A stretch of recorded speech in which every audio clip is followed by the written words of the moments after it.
ఏపీలో ఎండలు మండిపోతుంటే తెలంగాణలో వాతావరణం చల్లబడింది. తెలంగాణలో నేడు, రేపు తేలికపాటి వర్షాలు కురిసే అవకాశం ఉందని వాతావరణ శాఖ అధికారులు పేర్కొన్నారు. నిజామాబాద్, జగిత్యాల, సిరిసిల్ల, కరీంనగర్, పెద్దపల్లి, భూపాల్పల్లి, ఆదిలాబాద్, ఆసిఫాబాద్, మంచిర్యాల, నిర్మల్, ములుగు, వరంగల్, హనుమకొండ, సిద్దిపేట్, కామారెడ్డి, ఖమ్మం, నల్గొండ, సూర్యాపేట్, జనగామ, భువనగిరి, రంగారెడ్డి, హైదరాబాద్, మేడ్చల్, సంగారెడ్డి జిల్లాల్లో వర్షాలు పడే సూచనట్లుగా తెలిపారు. కొన్ని జిల్లాల్లో ఈదురుగాలులు, ఉరుములు, మెరుపులతో కూడిన తేలికపాటి వర్షాలు కురిసే అవకాశం ఉందని వాతావరణ శాఖ అధికారులు పేర్కొన్నారు. అయితే ఈ వర్షాలు మరో 4 రోజుల పాటు కొనసాగుతాయని వాతావరణ శాఖ తెలిపింది.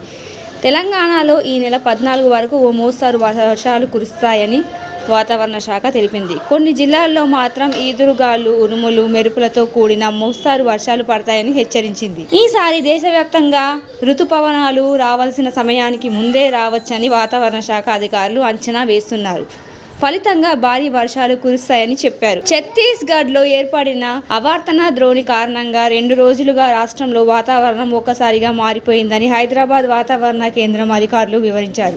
ఉత్తర ఛత్తీస్గఢ్ నుండి దక్షిణ తమిళనాడు మధ్య ఆవర్తన ద్రోణి ఏర్పడిందని, ఈశాన్య రాజస్థాన్ నుండి మరాఠ్వాడా మీదుగా మరొక ఉపరితల ద్రోణి ఏర్పడిందని వివరించారు. ద్రోణి ప్రభావంతో రాష్ట్ర వ్యాప్తంగా అధిక ఉష్ణోగ్రతలు తగ్గి చల్లని వాతావరణం నెలకొంది.